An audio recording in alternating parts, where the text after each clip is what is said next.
world. Good morning. I'm looking at my phone right now because it's being totally nutso babutso. Third time's the charm. Okay, well, let's try this again. Okay, world. It just doesn't feel fucking as special when you have to say it for the fucking third time because technology is being so crazy right now. Okay, well, what I was saying is that last Friday, there was a couple downloads, and then I never got around to it. And yeah, so we're gonna do a little chatting. I did bring some cards, but it's just not gonna be love themed today. I'm not quite sure what my process is gonna look like, but what I've seemingly heard from all of you is that you just like to hang out. Hey, I like to hang out too. So I'm gonna figure out something that works for all of us. Right now, I'm just not sure what it is, other than to just be like, you know what, I had some downloads, some interesting things occurred, like per-usual. And then also, you can't go wrong when you got the Kimmy K's. Ooh, shit, cinnamon. Papa's getting hot. Okay. And I'm back at my friend's place because the other guest left. And so I get a couple days of peace and quiet. Okay. Oh, here we are. Okay, so last Friday, this is where, it's just incredible, but it's a great reminder for all of us. You'll see. So last Friday, when everything was just not going well, I was reaching out to a legal service, one of the clinics. And so I went down, and they were so lovely because they didn't have to help me in that moment. Like most places, like you have to wait a minimum, like a week or two to even get seen. And I was like pushing it to, like, this is where, again, systemic barriers. Oof, it's so real. Suffice to say, they were all so very lovely. And I had to do a lot of waiting because first I had to see, like, oh God, can we help him with this very specific thing? But can we just help him in this moment? Which they did. And I'm, again, going back to the kindness of people. I'm just like, oh, fucking thank you so much. So, but as I was sitting there and waiting, oh, and I don't have my big white earphones, but I'm sure some of you have seen, I plead the ninth. I usually will always have my earphones on. But I didn't as I was sitting there and waiting. And what was so incredible, and this is where I really feel like Spirit has a message for you guys. As I was sitting there, and I wasn't meaning to eavesdrop, but one of the lawyers, or a student lawyer, I should say, it's run out of a student clinic.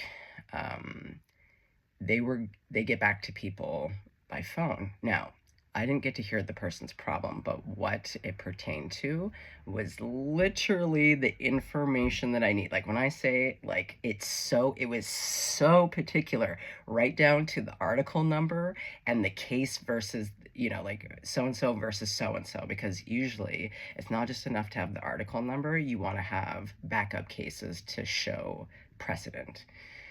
So the fact that I just happened to, I was just like sitting, just kicking my legs, like kind of fucking around on my phone, like, I don't know, doom scrolling, but my ears are always kind of just present.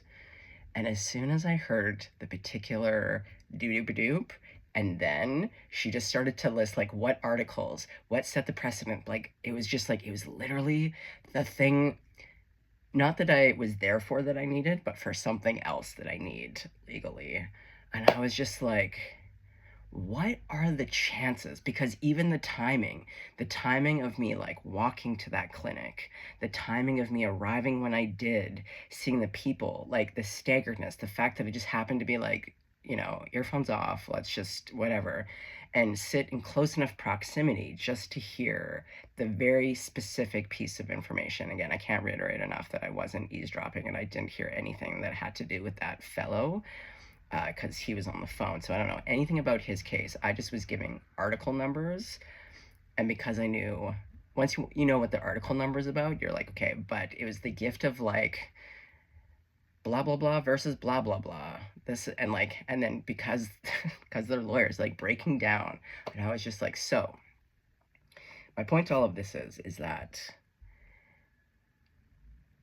I really do feel like the world and our spirit teams do, like, whether you want to call it your spirit team or not, I think is aside, but like kind of a miraculous event. Like when we show up to the world, but now because of technology, I can't stress it enough. And this goes for myself, but like really just being present to people, being present to the outside world. Um, I do listen to my earphones a lot, but I've definitely been taking way more of a break and just like being in the world and like listening and like taking a break from content. I don't care what kind of content, just like taking a break. It doesn't need to be content all the time because, again, there's so many things happening that are majestic and magical, but also could be like the very thing that you need to hear. Maybe it has something to do with, like, I don't know.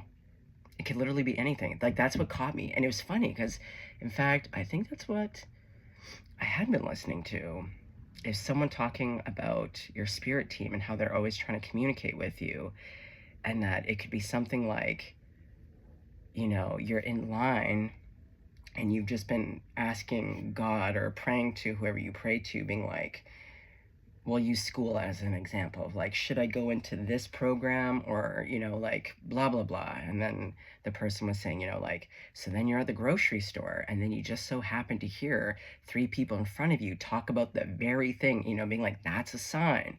So, and it was like right after that when the fucking legal clinic, I still can't believe it. It was like truly a gift. So, oh, I really got the sweats. I might be coming down with a little something. My roommate is sick, and although I have avoided them like the plague, um, I did sleep 12 hours last night. I did sleep 14 hours the other night, and I am definitely sweaty fucking buckets right now. Okay. So yesterday, I had therapy. But the day before therapy, I was walking and having a little meditation. And what I heard myself say to, or like kind of a response to a question I'd asked myself is that, like, oh, I've really mastered the art of drowning. And I was like, oh, yeah. Like, you know, when you kind of are talking with yourself and you're just like, oh, you know what? Hold on. I'm dying, guys. I turned on the heat, even though it hasn't even clicked on yet. I'm dying. I have to turn off the heat right here. Just 1 second. Oh, Lord above. Oh, it's not even on. I'm so sweaty. Okay. Oh, bear with me. Okay. But then Spirit was like, pointed out the mechanics of drowning, because when I was saying like I've mastered the art of drowning, it was really like looking at my life and being like, wow, my life has been really extreme. And so it doesn't feel like I've quite gotten to swimming, but it's like I haven't drowned, but like, yeah, this like thrashing and just like surviving at all costs, like I've really got that licked. So Spirit was like pointing out the mechanics and really being like, both the conditions are the same, right? The elements are the same, except one just has better technique. And I was like, Spirit? Okay. And sometimes I like to sit with things because even when it gets me all stirred, where I'm like, ooh, touche, Spirit, like there's always more. So I like to like walk around with things. And then the other part of the conversation I was having with Spirit was that in the last 4 years, the particular stuff that I've been experiencing is like, the only word to describe it is beyond. And because I've been really leaning in to all of the feelings.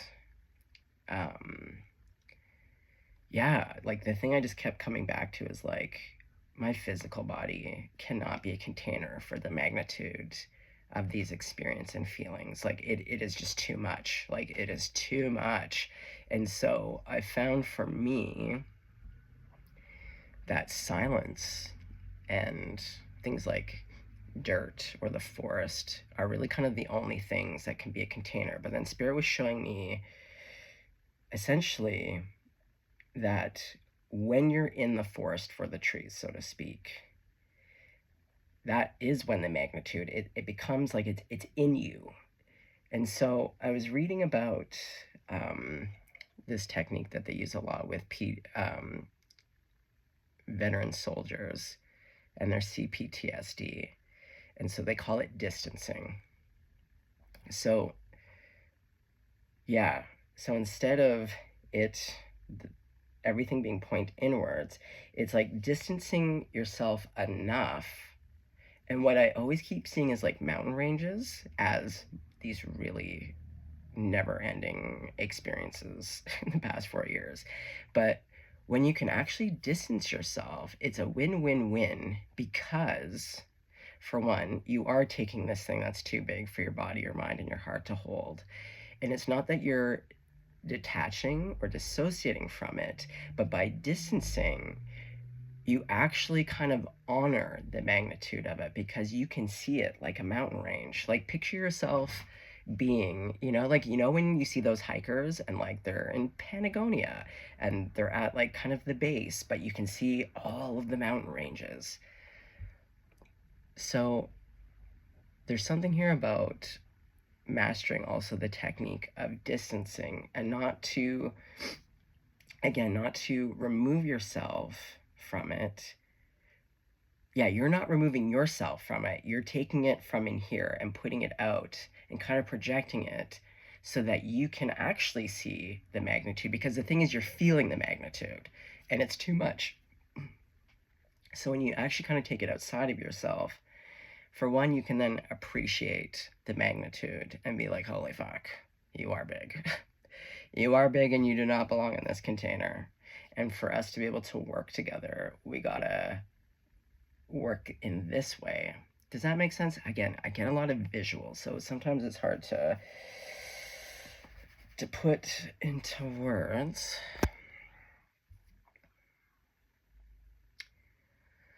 Okay, so we had that. Let's have a sip of coffee about it. Okay, the sweats are gone. Interesting. Burning things off. Yeah, because I kind of like feel like I'm in like a weird fever state. Burning it off.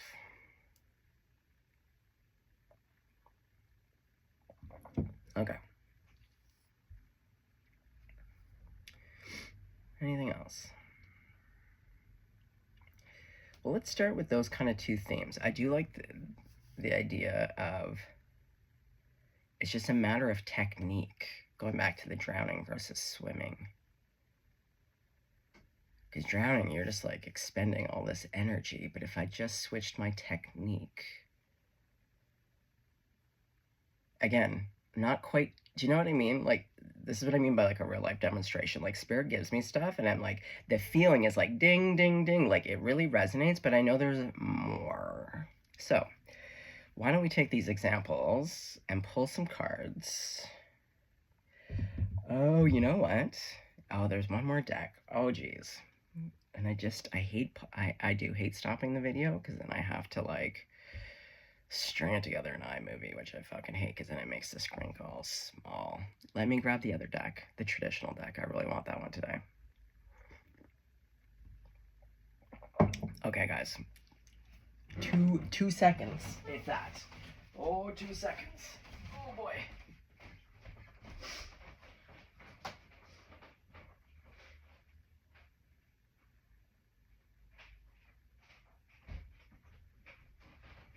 Okay, here we are. Oh, here we are. Okay. Here we are. Okay. Well, first things first.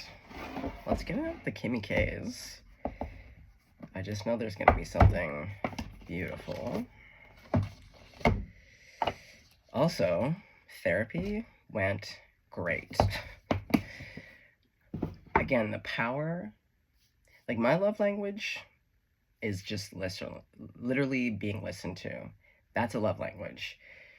As someone who grew up with literally the most dysregulated, abusive people, I can see why that's my love language. And so sometimes therapy, when you have someone who also understands other people's pathologies, like I didn't have to prove myself. I just had to talk about literally the nightmare that I've been living and just have someone be like, I totally get it. I work with these people. Yeah, this is why interviewing your therapist is so amazing.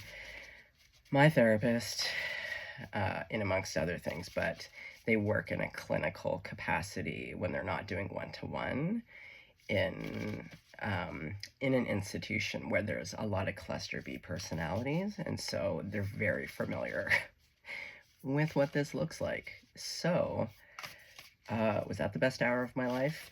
Yeah, so far. Well, no, not okay. Hyperbole here. Not of my life. My son absolutely takes that. But yeah, has it been a while since something really nice has happened? Yes. That was money well fucking spent. Oh wait, we didn't call in those crowd favorites. We know who needs to get in here. Okay, well, Grandma Mom, crowd favorites, God, Jesus, Grandma, Buddha, Archangels, all ascended masters, all of my benevolent ancestors. You know what? Couldn't hurt to have a little Mother Mary, Mary Magdalene, Saint Catherine of Siena, and you know what? Any other saints. All the Saint Catherines. There's so many of you. Get in here. Oh, just love you. Okay. You know what? Saint Germain, I'm feeling you. Saint Germain, Purple Hearts of Flame. Let's go.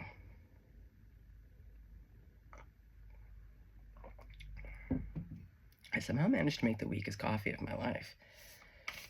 Or maybe I'm just sick and everything takes off. That could be. Okay. Grandmama.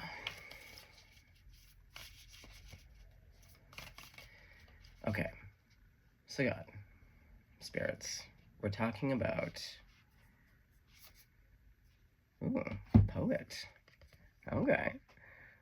Spirits, are we gonna get poetic? You usually do.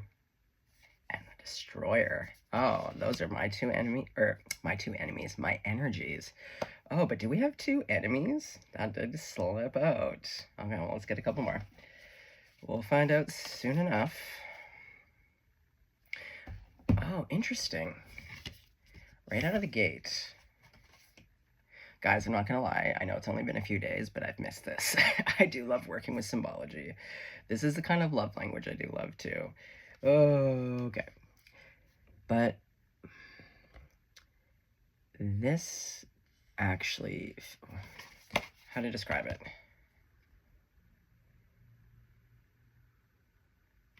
Hold on, let me look at it for a sec.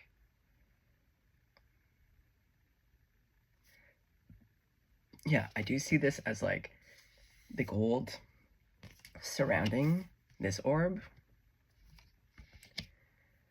but with this destroyer being on the inside. Well, mind you, like Kalima, like the void, the darkness, the womb is both creation and destruction. And I don't know why, every time I keep looking at the poet, I get very emotional. I feel like I could cry about it. Oh, but look, we have all these birds. And like, look, it's like, now, we all know I love owls, but those look like the eyes of an owl. But on the inside is the destroyer. Okay, there's something here. I'm not sure where Spirit's gonna take us, but there's something here. Oh, well, here we see like one orb, which is the poet, but in the destroyer, there's two orbs. Oh, are these like the parts of ourselves? Like the parts of ourselves, like aspects of self that like self-sabotage.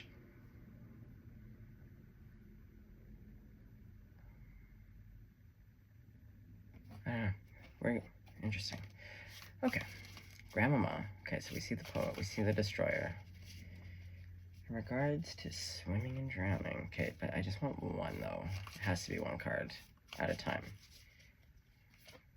It is the castle. Okay. Now, look, now the boundary is made of pearls, but it's a square. Do squares naturally occur in nature?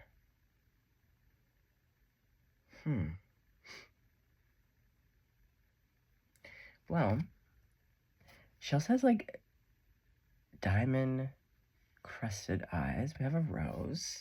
Square pearls. Spirit, you're wild. I don't know where we're going, but this is interesting. Okay, how many more? Because we have 3. You know I do love the 3. Okay, let's get 2 more. Is it this one? Is it these 2? I don't know. I do love a shuffle. Oh, okay, we'll go for it. The offering, and that's what I did see earlier. Okay, the cards are talking. And the sustainer.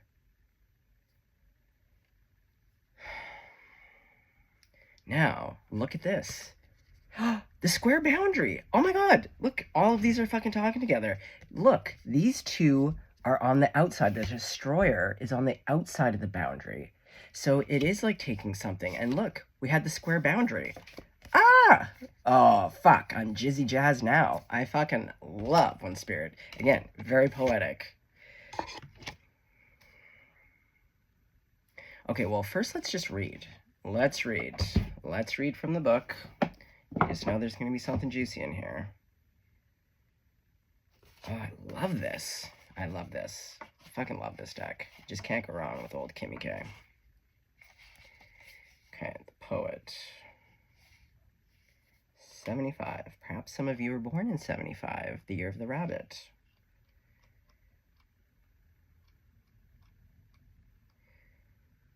You know what? I think Dr. Julia Shaw is born in 75. I could be wrong. No, not 75, but she is born in the year of rabbit, I think. I don't know how I know this. Again, how does this shit get in here? Okay. The artist, the witness and the truth teller. Okay. Again, I'm getting senses. The spidey senses are just blasting off here. Okay. Let's have a sip of coffee bottle. Let's go, Daddy-O.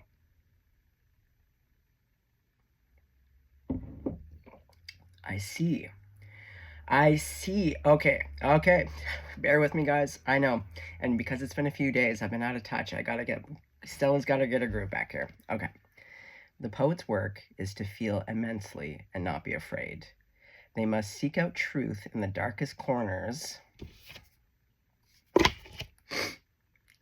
of the world and carry it back for all to see. This is why it makes me cry.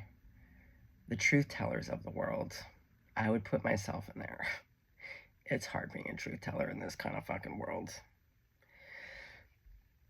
So worth it. Okay. This unique capacity resides within us all, regardless of our relationship to creativity. When the poet energy is present, there is a call for deep honesty and reflection, for seeing the big picture. What did I say? The big picture. When you take these things and you distance and project so you can see it for all that it is. But truthfully, but like to see it all. Again, going back to magnitude. For seeing the big picture within the little one. Picture frame. The poet rides effortlessly between the personal and universal. It's possible that others may not seem to listen or care about the poet's work, but do not be discouraged. The words of the poet ring true for centuries to come, soothing the wounds of despair and violence that captivate our world. Going back to the destroyer. The poet's work is never finished. Find your voice and trust that the wind will carry it. It could just be me today, guys. I just have had such a hard week and a half of great effort. I'm feeling emotional, to say the least. The poet is related to the shaman and the bridge. These archetypes hover in the meeting place between the everyday and the sacred. It's likely there's a poem or a poet that was meaningful to you at a young age. Revisit and reread it now. Be open to its message. Whew. Oh, just beautiful. Okay, the Destroyer, 107. Yes.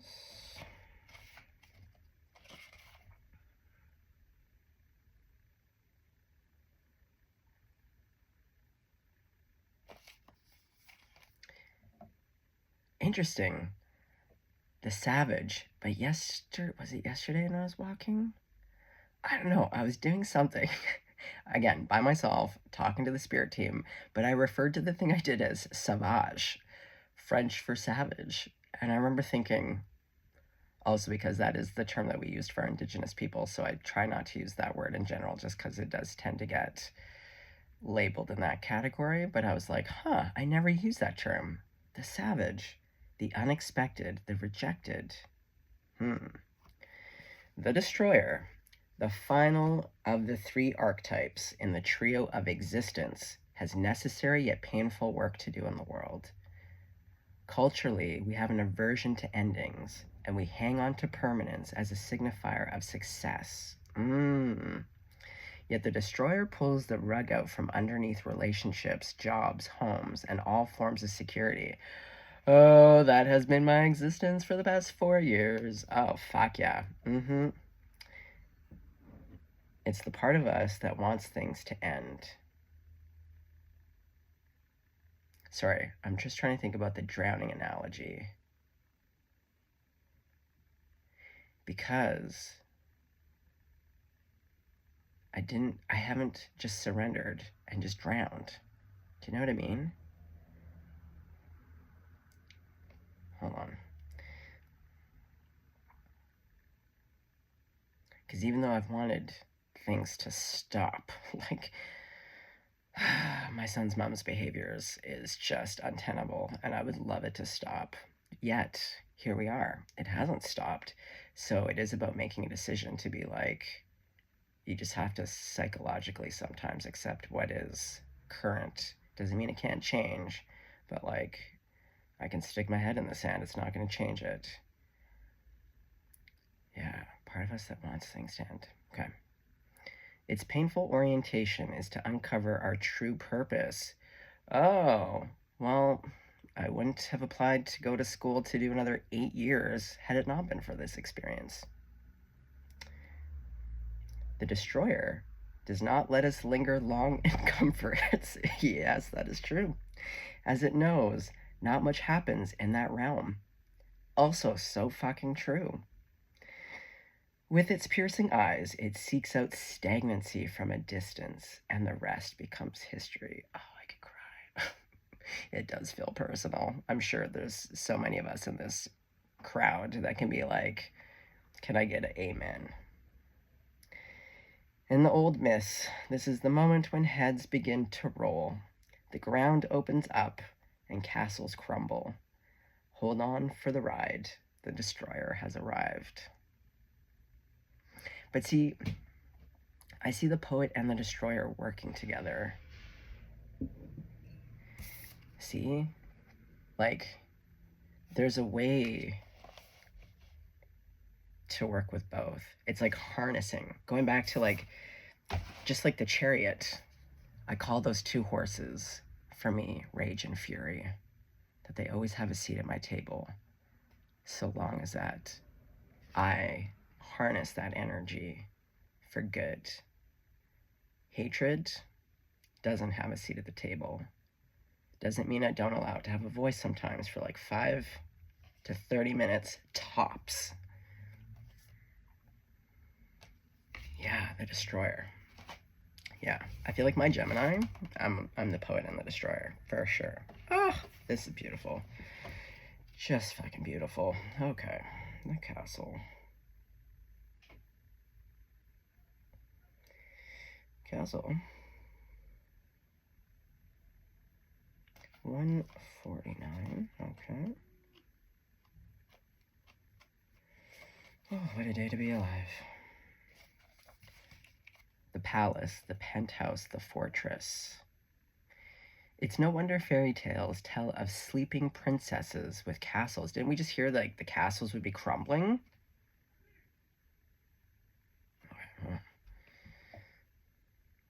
Also, how interesting, again, as just a pragmatic thing, isn't it incredible that of all the cards that I could pick, and I've been doing this a while, and it never ceases to amaze me, how they all fucking communicate.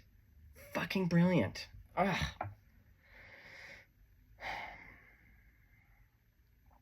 Like most archetypes, the castle is loaded with duality. It represents abundant riches, seductive fantasy, ornate wonders, and lavish adornments. Yet the walls are thick, cold, and shadowy. This card points to a tendency to hold on to possessions, quite possibly a literal home, or position that projects the image of achievement. And I was just talking about projection. Oh. While the soul longs to run barefoot in the forest, leaving it all behind.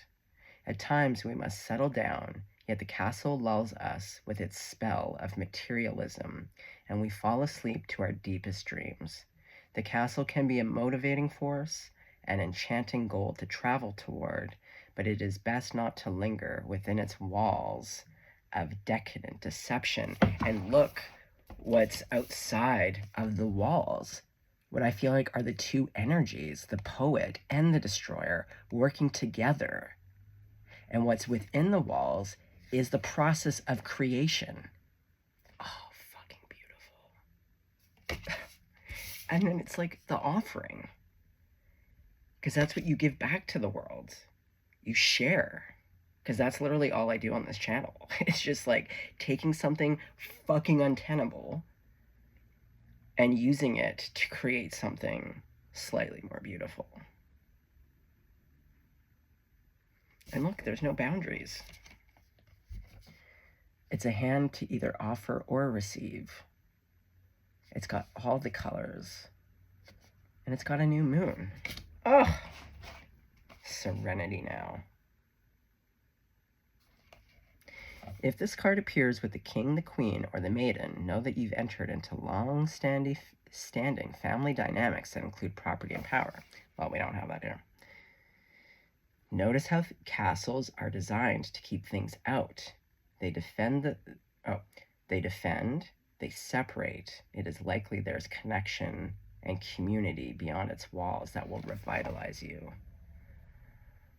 Oh, guys, I'm not gonna lie, my heart is stirred. It's so stirred right now. Okay, so which card was next? Was it the Sustainer? I do believe. Yeah. You know who's going out tomorrow? I got invited out. I got invited out by a new pal. I can't wait. It is important to have community. It's important to be a part of life. I am the hermit. Like, the hermit card should be represented by me, by a million cats in that lantern looking for dirt kicking snakes up in the mountains. That is me. But even this hermit needs a good time. The Gemini me needs a little social interaction. Okay. This is, yeah, this is Taylor. 109.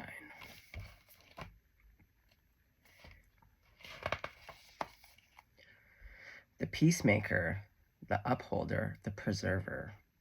The sustainer, the second archetype in the trio of oh my god, it's the second one! Oh, beautiful. I didn't even realize that. Okay, so it's the second archetype in the trio of existence, works behind the scenes tending to the tasks of life.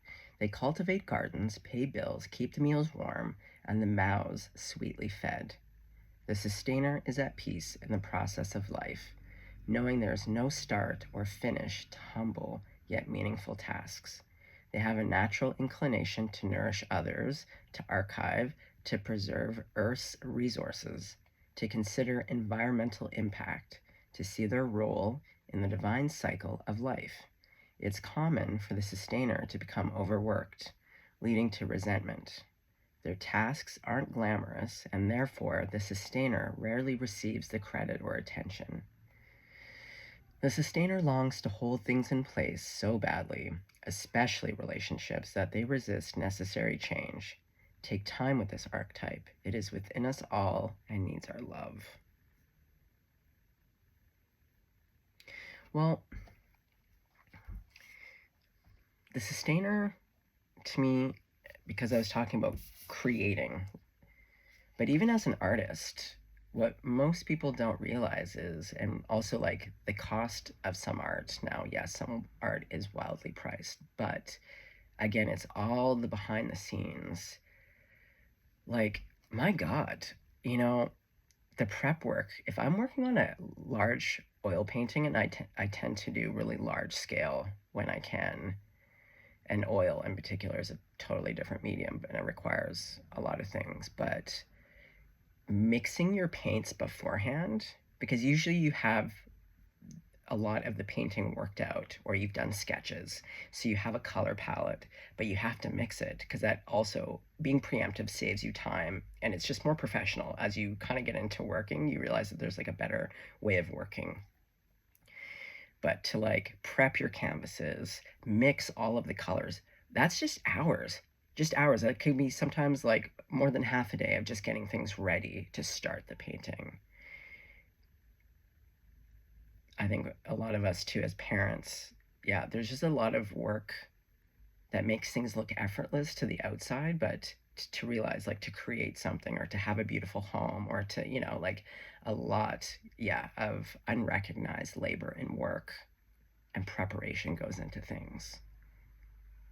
But that's part of the magic. That's part of creation. Even writing poetry.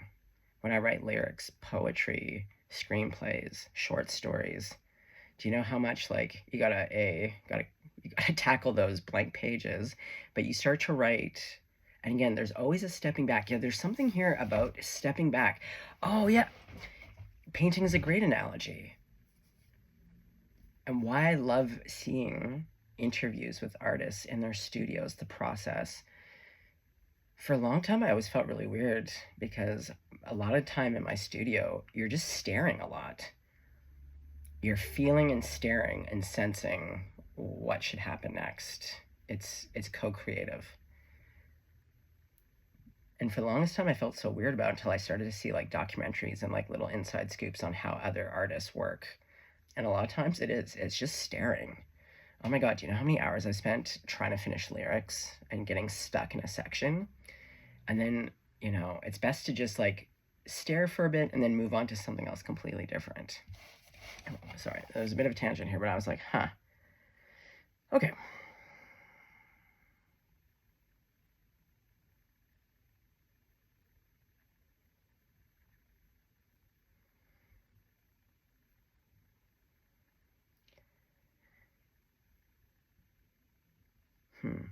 Okay, hold on.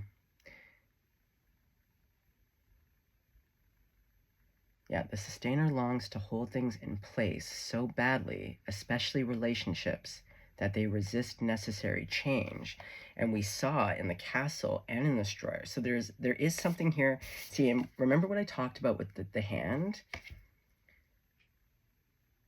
A good way to know where you're at energetically is just like, are you open palmed or are you clutching to something, especially again, right? In those romantic, whether it's because we're attracted to someone, we're hoping, or, you know, we just want to meet someone, we want to like, or we're in a relationship, we don't want to let go. Yeah, take time with this archetype. It is within us all and needs our love. But also, going back to working with this clay, yeah, you can't build and create things when you're literally clutching things, and also you can't receive. Okay, the offering. Where are you? Oh man, I just thought I saw the word lasagna. I would kill for some lasagna right now. I love a savory breakfast, not gonna lie. Offering.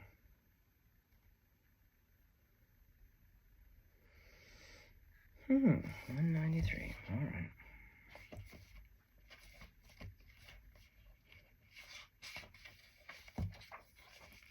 The gift, the present, the sacrifice. Unlike many of the other cards in the deck, the offering carries a clear-as-day message and a call to action. As you may have guessed, it is time for something to be given and given up for the sake of the bigger picture. If nothing comes to mind immediately, though it's likely that it will, take time and meditation to consider what must be offered and who is to receive it. It's likely you'll feel attachment and hesitancy.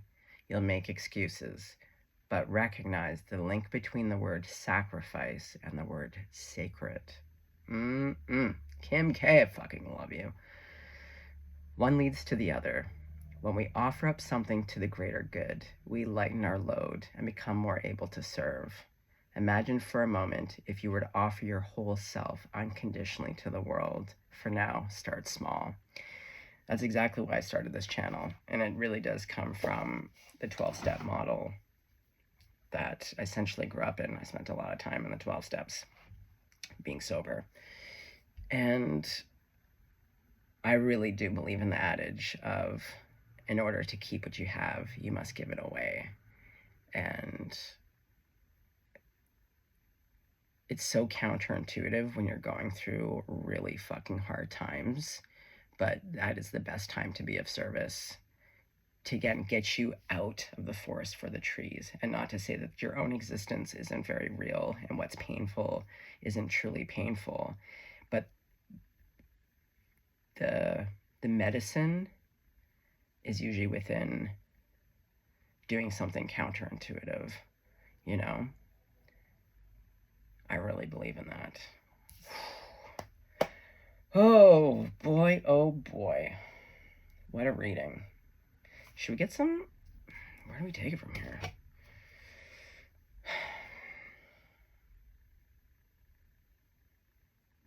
I really want to use the traditional deck. Okay. Well, I brought a few decks, but let's see. Also, I can't even believe we're at 42 minutes. Like, I kind of can because I get chatty, but I mean, no mom, no rules. I can make this as long as I want, but also people have places to go. The Wheel of Fortune to the Lovers, but that's what I mean. The two energies, the Poet and the Destroyer.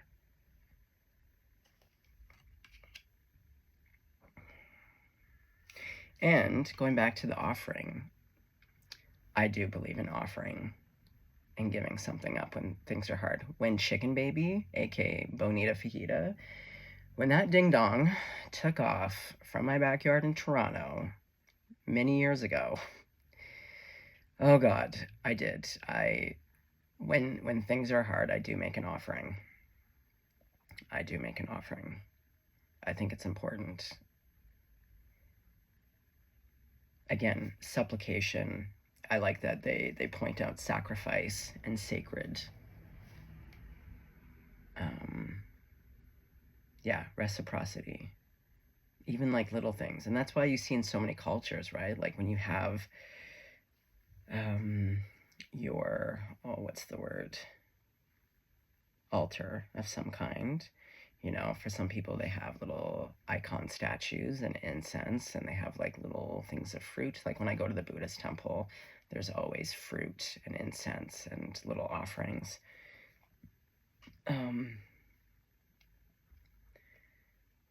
Yeah. Okay. So, hold on. Let me... Oh.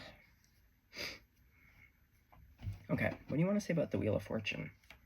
Because I feel like the Lovers is just talking about that energy. But also, look, palms open. To give and to receive. To offer. Again, to offer up something. To be like, Spirit, thank you. And then to be like, hey, do you need something to eat? Or like, is there something I can help you with? You know, like, this is a... Oh, look.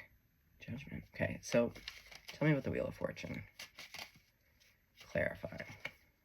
The Tower. What did we say about those castles crumbling? Okay. What kind of castles are crumbling right now for you?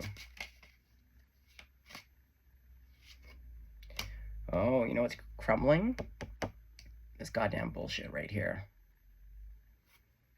scrapping over nothing. Yeah, like, look at them. They're in a barren, like, nothing's going on. There's not even any trees.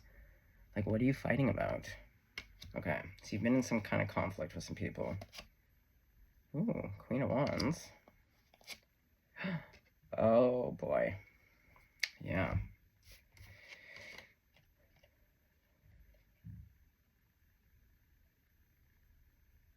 See, remember when I did that reading not too long ago where Spirit told me the best way to dethrone your enemy is to say, seated in your throne?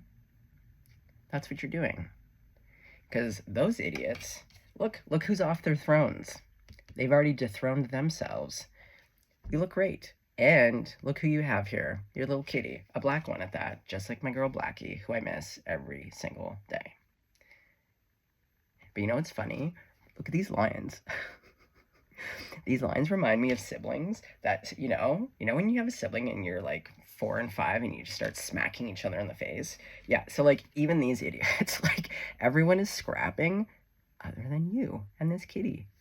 Yeah, your little spiritual advisor. That's beautiful. Okay, well, let's clarify the lovers here. Oh, guys. Death. Oh, I wish I had my tarot book from old Biddy Tarot, because this was the card that started me reading up again. And one of the things that really stood out as she was breaking down the traditional is, oh man, she had such a beautiful way of talking about it. But death is a reminder. Spirit, can you break it down for me again succinctly? It was so beautifully written. It's eternal. It's a reminder that like there is no ending. Like death is, I'll have to get the book. I'll do another reading tonight and we'll come back to this. But essentially, like, kind of that was talked about in the Kim and K, like there is no beginning or end, you know? Even in the height, I'm telling you, there was a particular night, I can see it. Like when I say this container has not been able to contain the craziness of the past 4 years, there's a particular night, and I lived in a really rural part of Quebec. Like my front door faced out onto this huge beaver pond and then like 40 acres of deep forest. So it was like me and the owls, beavers, coy wolves, which are the hybrid of coyotes and wolves out here. And I would just stand on that porch in the snowstorm and just like, I just remembered the pain feeling like, you know, when you turn up the volume onto it, like one sound, and it just goes higher and higher and higher, where it's just like, you know, picture that, but then with the color of white. I just really remember thinking, I'm either physically going to die, go psychotic, or of where one ends and one begins just becomes the same. Like where pain actually just meets where pleasure. Like, do you know what I mean? Does that sound totally nutso? I don't know. Maybe for some of you, you're gonna be like, I don't know what the fuck you're talking about. And if that's the case, to be honest, like, bless up. You don't actually want to know what that feels like. It's terrible. If you can come out on the other side, I feel like this is what this is talking about. Grandmama. Oh my god, 2 of Cups. Beautiful. Grandmama, any closing words, Spirit? Anything else we want to add to this? Well, we have the Page of Wands. This is what I mean. That's psychic pain. But the Page of Wands, like the Page of Cups, it's a passion. It's creative, right? Like going back to the poet, it's taking something that is just so fucking awful. There are no words to describe this other than things like poetry, art, music. There has to be a different way, a different language, because some things are just, they're beyond the scope. It's beyond measure, even, In fact, I think that's what I told my therapist yesterday. I was like, there's a point of pain where like you can't quantify it. It's beyond measure, you know? So like, what do you do with it? But we know what to do with it. The cards have just spoken. Ah, beautiful. Just beautiful. Okay, gang. Well, hopefully that wasn't too chaotic. That was thrilling for me. I have missed connecting. I still have a bazillion things to do in my real life, and I'm not quite sure yet how I want to approach this channel, but I like this model. This is like my favorite model of like when I get downloads, themes to talk about, and then we get into like the Kimi K's and just see where spirit wants to take us. Yeah. But I'll definitely be back this evening. I have a whole stack of legal stuff I need to accomplish right now. And once that's done, I will come back for another reading. So, on that note, stay warm wherever you are, unless you're from a very warm country right now. Actually, yeah, Australia. Okay, well, just don't get a sunburn then. Yeah, don't get frostbite, don't get sunburned today. Be easy with your hearts. Okay. Stay blessed. Stay golden. I'll be back in a bit.